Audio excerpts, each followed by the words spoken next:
In this video, we're going to be using the bodice that you've created with the French dart in order to do some alterations on the neckline.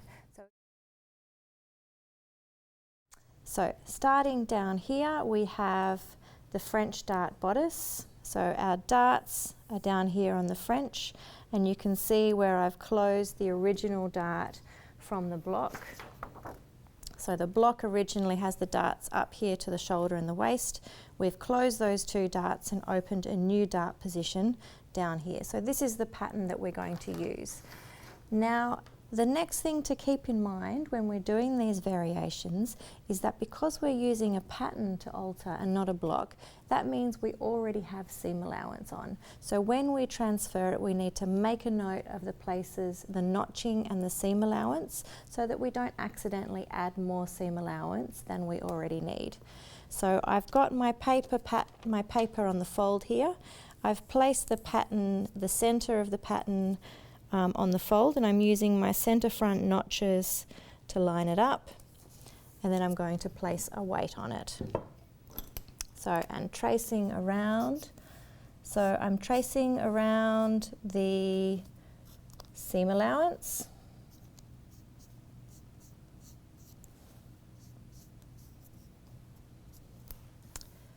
If I have a straight line, I'm not going to trace it. I'm going to use a ruler to get an accurate line afterwards, but I'm using the pen to find the curved lines on the armhole and the neckline. That's a straight line, so I'm going to use my ruler on this one after.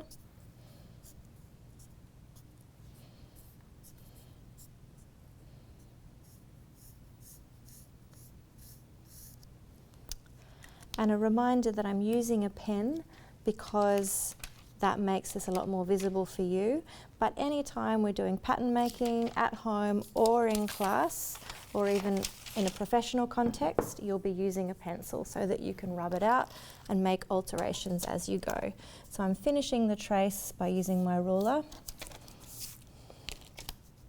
so that I get a nice, accurate tracing of the pattern. And then I'm also going to draw in my seam allowances so that I don't forget they're already here.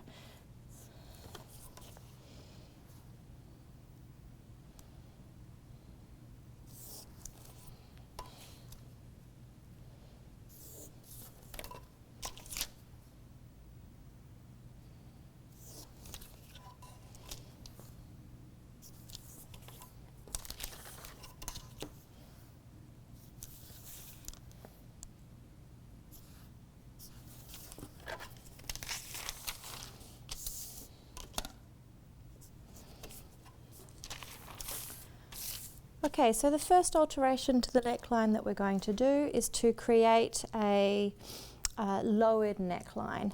Now, rather than lowering it straight from this shoulder point here and bringing it down and keeping it narrow, I'm also going to widen it by just a couple of centimeters. So the measurements that we'll use is 2 centimeters from the stitching line, so marking 2 centimeters in. And then from the stitching line at the center front, so I'm marking my 6mm stitching line, from that line down 5 centimeters. Now I have these two positions marked. I need to join them in a way that creates a smooth flowing neckline. So I'm going to extend this one down, more or less following that angle of the original neckline, like this, and then bringing that a little bit further across. Now at this point it would be good to use a French curve to get a nice finish on that neckline. And so I sort of turn the curve around until I'm happy with the section, or the section that I think looks good. So I'm going to try this. Like that. That's looking pretty smooth. Now we won't know exactly what that curve looks like until we've traced it onto the other side, opened it out to have a look, because sometimes the eye lets us down. We think we've got a smooth flow, but what we actually have is a little dip or a little bump here at this center front neckline. So what I'll do is trace that through to the other side so that we can double check that shaping. And you need to do this before you add seam allowance and cut it out, so that you're not having to then replace the seam allowance or change the line. Okay, now this is looking pretty good. I'm just going to dot it in. So I'm pretty happy with the flow of that line. I don't think I need to change it. So what I do, I can refold it, add my seam allowance, and then cut the whole pattern piece out before we move on to making our facing. So using my grading ruler, I'm going to put, so this is the stitching line, the finished edge of my new neckline, and I'm now replacing the seam allowance, the 6mm seam allowance.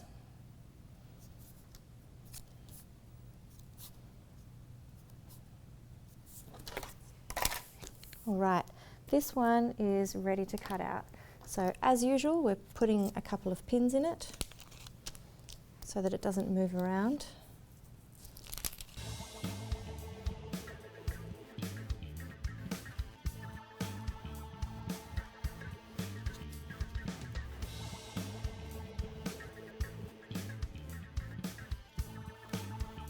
Before I unfold it and finish the pattern, I'm going to create the back pattern piece and make the alteration to the back neck. Now, in our earlier exercise when we created this, we didn't finish the back piece, so I'm going to use the block to create the back for my neckline alteration. Now I've got my block. I'm going to trace the whole of the block. Don't forget your notches and your dart shaping and the drill holes.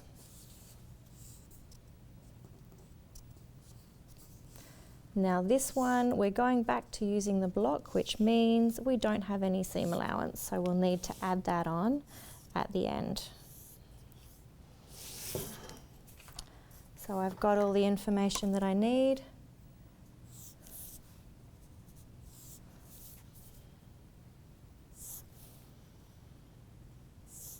Drawing the arms of the dart in, and I'm going to extend them a little bit into the stitching line there. Now we're going to make the same alteration at the shoulder. So with the shoulder on the front, we widened it by 2 centimeters. So we need to mark 2 centimeters along here, and we're going to drop it 3 centimeters at the back. Once we've done that, marked that position, we'll take again our French curve and then rotate it around until we get to a shape that looks good. That's looking pretty nice. Now we can do the same thing. Even though we're going to have a centre back seam, we're not going to have a pattern on the full, I'll still fold it along this line just to check that the shape of my neckline is looking good. We don't accidentally want to make a shape that is not sitting properly on the back of the neck. So I'm tracing through.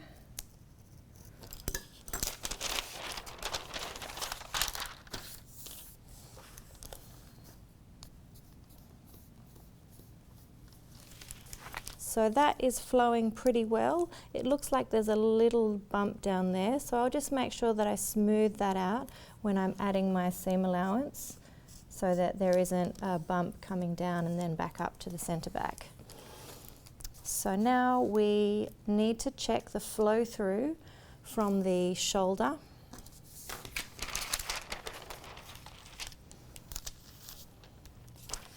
So this is our new front neck. I'm going to mark on the position of the notch for the back dart so that I'm checking the flow through. So that's flowing quite nicely from the front neck over to the back. And I'm just making sure that, yep, the shoulder is still matching. So that's good. So I've checked the flow through, I've made the alteration to the front and the back. which means I'm now ready to put my seam allowances on here. So we'll have 12 mils down the centre back, 6 mils on the neckline,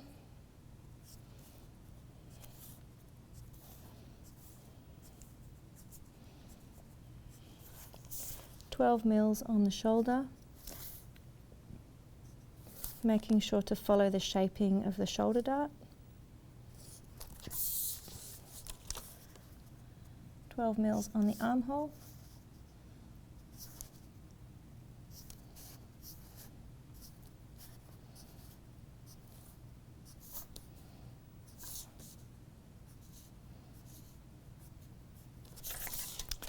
mils on the side seam, and 12 mils on the waist.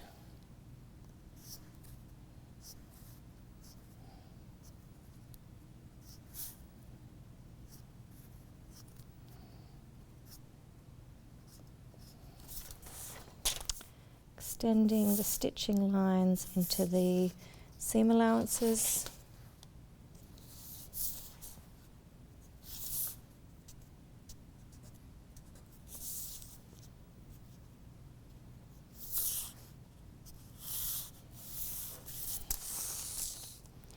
Right, I'll mark my notches in while I'm here. Notch for the dart. Okay, starting at the centre back, moving to the shoulder, the armhole, side seam, the waist, and the centre back again. Alrighty, the other thing we need to do as we're turning this from a block into a pattern, that means we also need to remember to move our drill holes away from the end of the dart. So drawing that line from the centre of the dart to the centre of the point at the end, and then measuring down 15 mils and circling. And we do the same up here with this little shoulder dart. So 15 mils is here. Alrighty, our grain line, again we remember, is running parallel with centre back.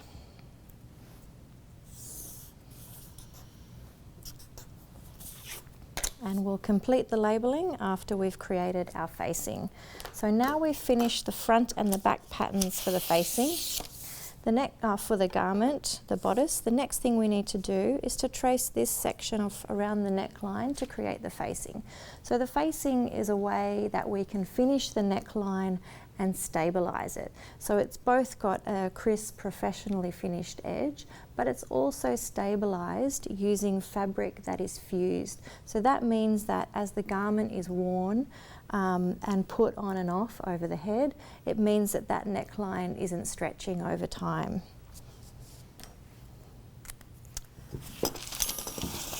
Pop the original out of the way. Okay, so for our facing, we're going to create a 5 centimetre facing.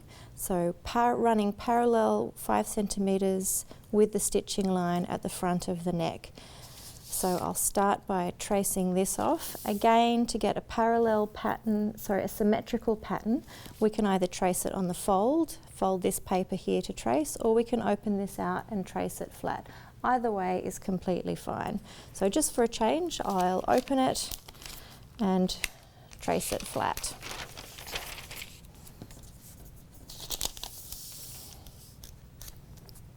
So I'm making sure I've got enough paper on either side and weighting it down and tracing the neckline.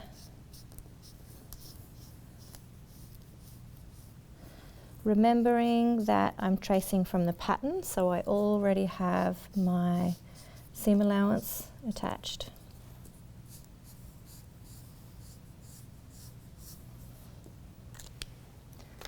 So tracing that seam allowance, there's the centre front.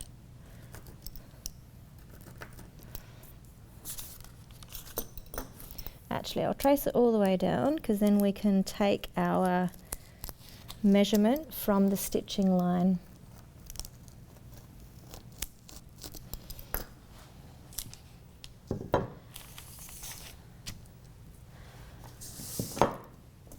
Okay, I have the seam allowances marked.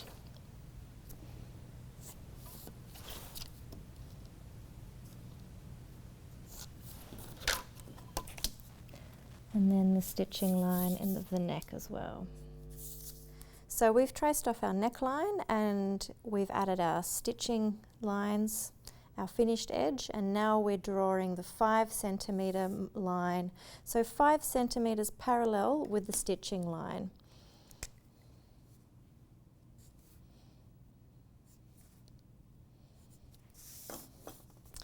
As I've said, the tighter the curve is, the smaller the movement of your ruler is to get around and then to replicate that nice curving edge.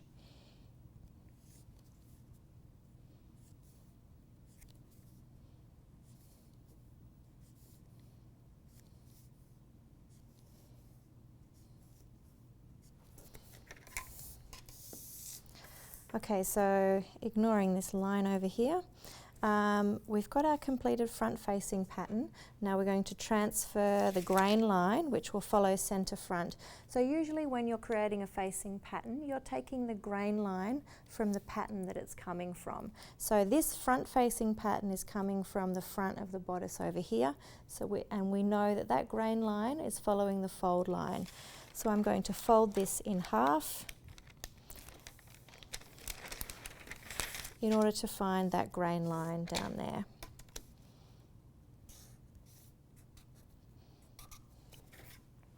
Okay, now we're going to create the facing for the back neck over here. And before we cut them out, we'll check the flow through from the back to the front neck and make sure that they're matching and flowing nicely. Now for the back neck, we have a centre back seam, which means we're not going to create an all-in-one facing like this. Ours will have a centre back seam so that the opening can continue into the back neck. We need to also make sure or to think about when we're deciding on the depth of the back neck. There's something we call hanger appeal in the fashion industry. So technically, in order to support the back neck, the facing could just continue around here to be 5 centimetres. So 5 centimetres from the shoulder to at the centre back, and there's no problem with that. The only thing that you might like to think about is how it looks when it's hanging on a rack. So if we have a scoopy back front neck, when you look at the back, when it's on a rack, when you look at the back, you'll be able to see that lower edge of the facing. So if you want to conceal that lower edge, you can extend the back neck facing down further in order that when you're looking at the garment on a rack, you're not looking through to seeing that edge of overlocking or the bottom edge of the facing. So tracing from the back, I'm going to trace from this line here, and then tracing both the stitching line and the cut edge of the neck. So remember, we've dropped it down so that this line here is the original that we're not using anymore. And I'm also going to mark in the centre back. Okay, now following my dotted lines,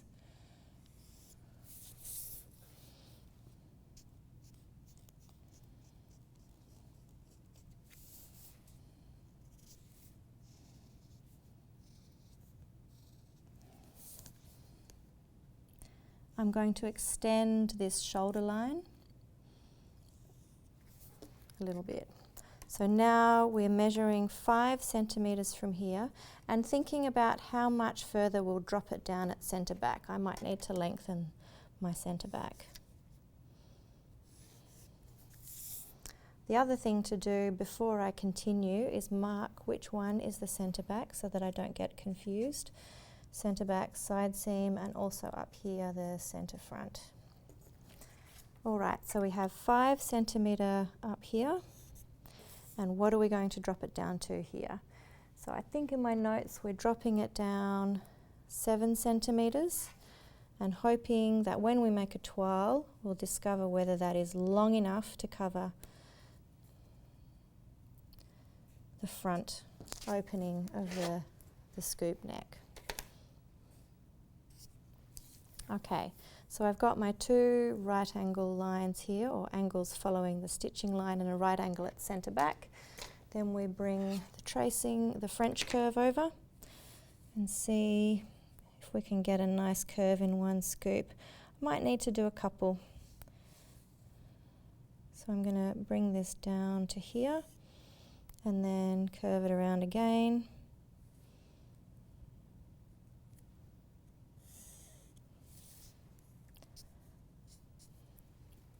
Alrighty, now before I cut them out properly, I'm going to double check the flow through.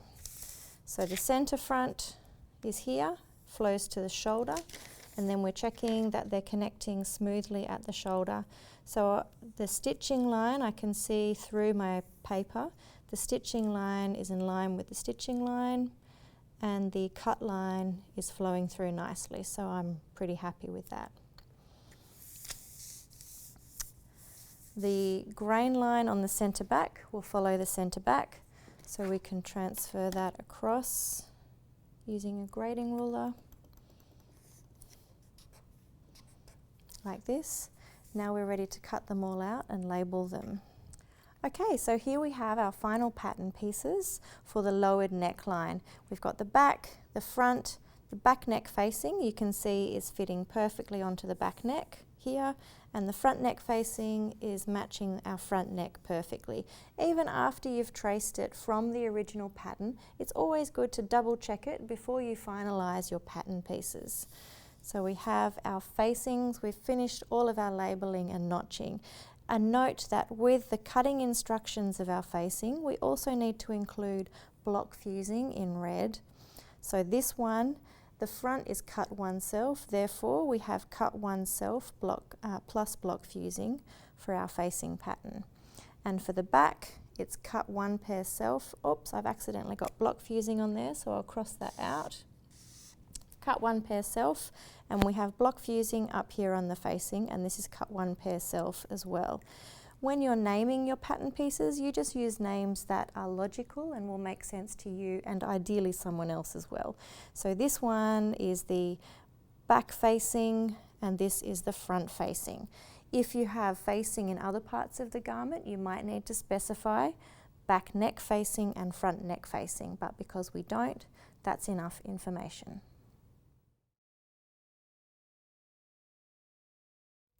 Okay, so now we're going to have a look at creating a second variation on a neckline, which will be a round one. So we're going to make the neckline a lot wider as well as a lot lower, and that will have to be translated to the back neck as well. Again, we're starting with our French dart bodice front, which already has the seam allowances. So I've folded my paper here and I'm placing the center of my pattern just like we did for the previous exercise. So I'm weighting that down and then I'll trace all the way around it.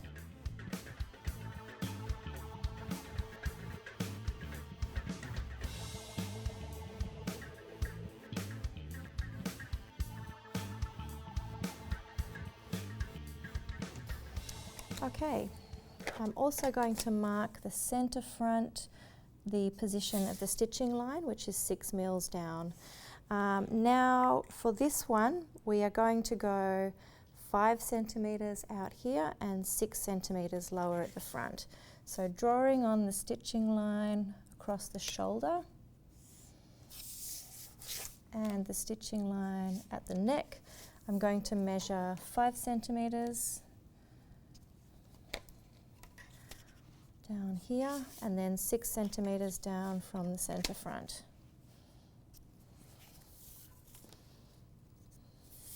Again, we'll be using our French curve.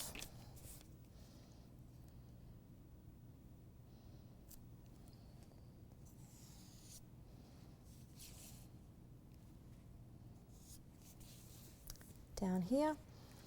And I'll be tracing now across to the other side to make sure that it looks good once we've opened it out.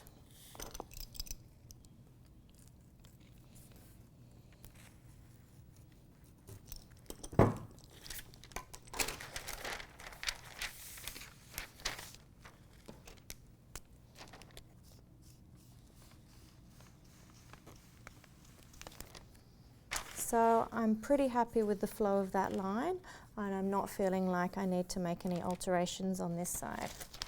So I'll leave that.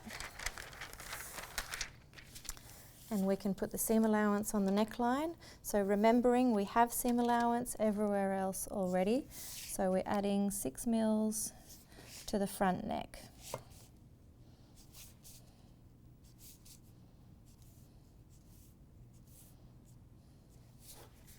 And making sure we mark in the seam allowance that we already have, so we don't accidentally add more seam allowance than we need.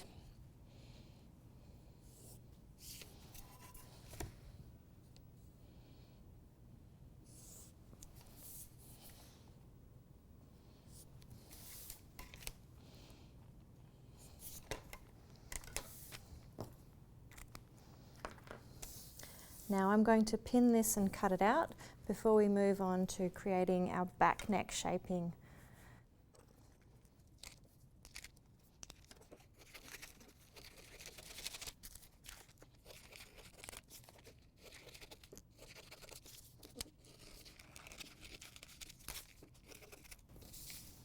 And remembering this is our new line, so I'm going to cross this one out so I don't accidentally reuse that, and cut down our new neckline.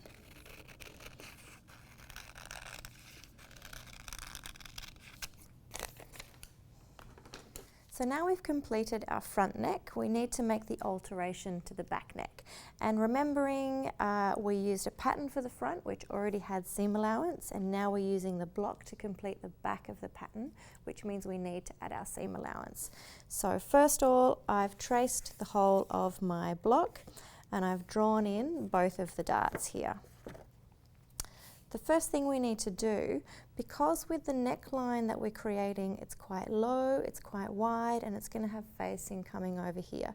So what we can see is that this little shoulder dart is starting to get in the way. So we're going to eliminate that shoulder dart with one very simple process.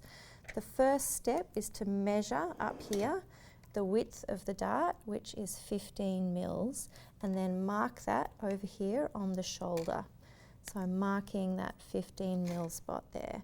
And now we have a little look at the length of the dart, which is 9.5 centimeters, and we're going to mark that 9.5 centimeters down here onto the armhole. Now using a French curve so that we keep the nice shaping of that armhole, we're going to blend that new trimmed section down to the existing armhole down here like that. And so this section of the armhole we're cutting off. And now we have gotten rid of that dart. Now we just need to make sure we have a smooth line here across the shoulder. So I'm connecting those shoulder points at the neckline and down here at the tip of the shoulder. Now we've smoothed the shoulder, we can mark our 5 centimeter widening on the neckline, which brings us to this point here. And we're going to drop the neckline 6 centimeters at the back, which is over here. Now I'll extend these lines just a little bit and then use the French curve to create that shaping. Now turning it around, that's looking good over here.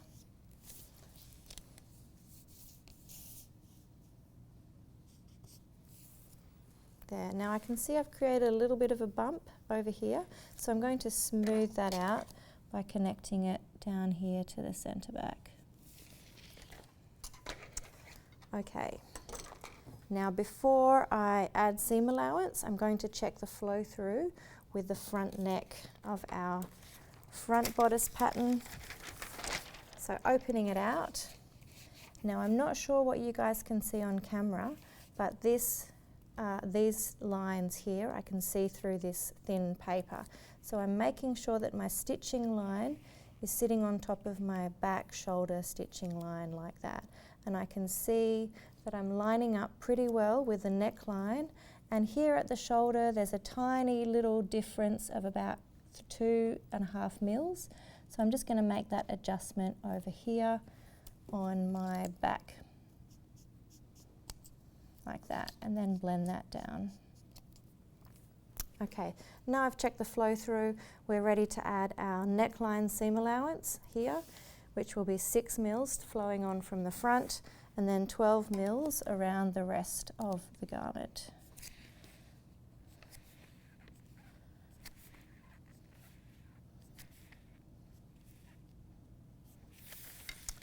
$12 mils on the shoulder,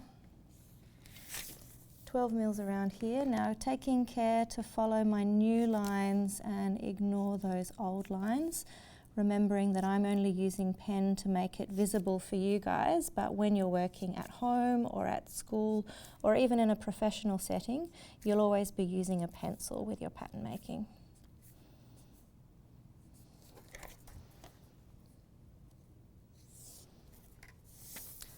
Okay, 12 mils on the side seam and on the centre back, and 12 mils onto the waist.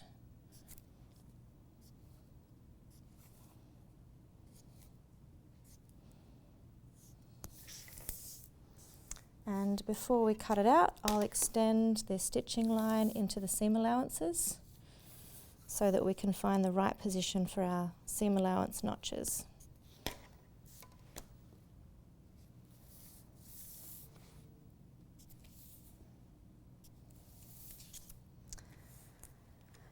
And this is a line that we need to watch out for.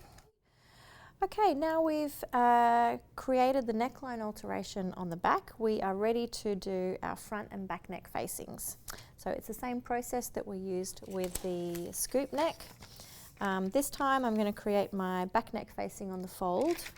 So I've got a little piece of paper, I've folded it, and I'm going to place center front neck on the fold. Make sure they're nicely lined up, and I've got enough room up here and down the bottom to create my facing.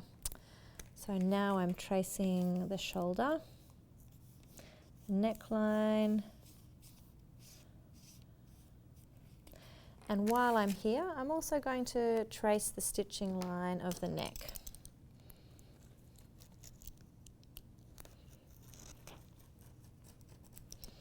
And the stitching line position on the shoulder. Okay, so our front neck facing is going to be 5 centimeters again. So 5 centimeters parallel with our stitching line, which is this one here. Here's the stitching line on the shoulder. So 5 centimeters, scooping all the way around.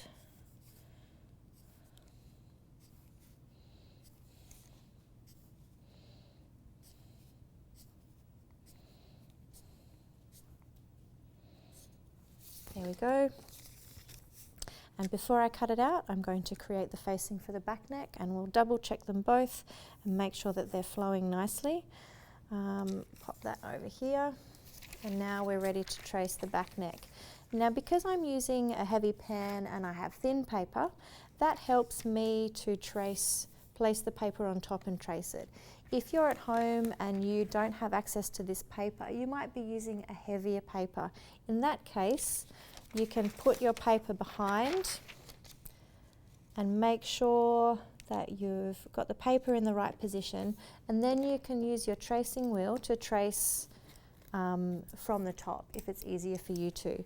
So usually with pattern making, so I'm tracing the seam allowance, the shoulder, and the centre back and the neck. Usually with pattern making there's more than one way to do something. So each time we show you something, you might find that different pattern making teachers are using different techniques, and that's completely fine. We try and show you a range of techniques, and then depending on the style that you're creating or the materials that you're using or just the way your brain works, some techniques work better than others. So we're really happy for people to experiment with different ways of doing things. So I've got the tracing from here, And now I'll mark it up with my pen.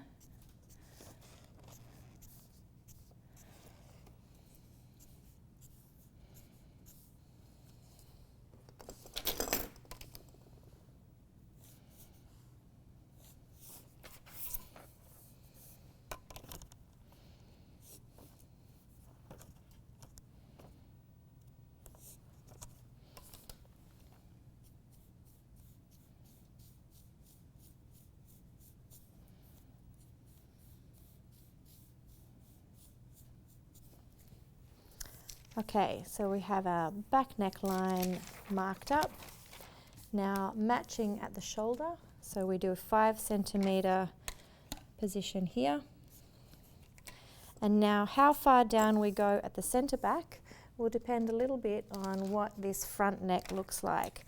So with our front neck here, and then our back neck here, you can, if I've joined the shoulders, you can see that the back neck is quite visible. So we might drop this back neck facing down just a little bit longer than 5 centimetres. So we'll drop it down 7 centimetres at the centre back neck. And that makes sure that when you're looking at the garment hanging on a rack, you're less likely to be seeing through to the bottom of the back neck facing. So we'll take this down 7 centimetres to here, extend that down, and then use our French curve to create that edge.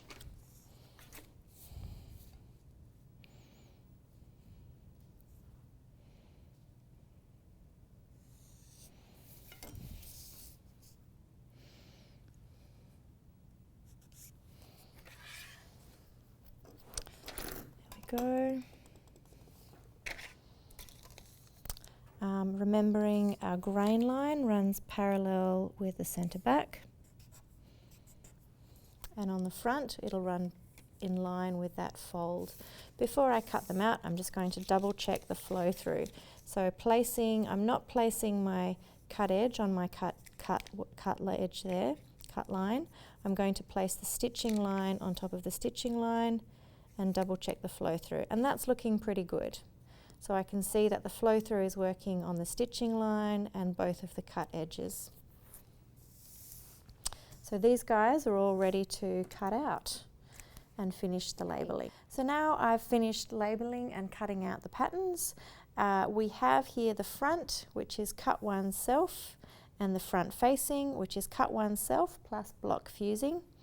Over here we have the back, which is cut one pair self, and the back facing, which is cut one pair self plus block fusing.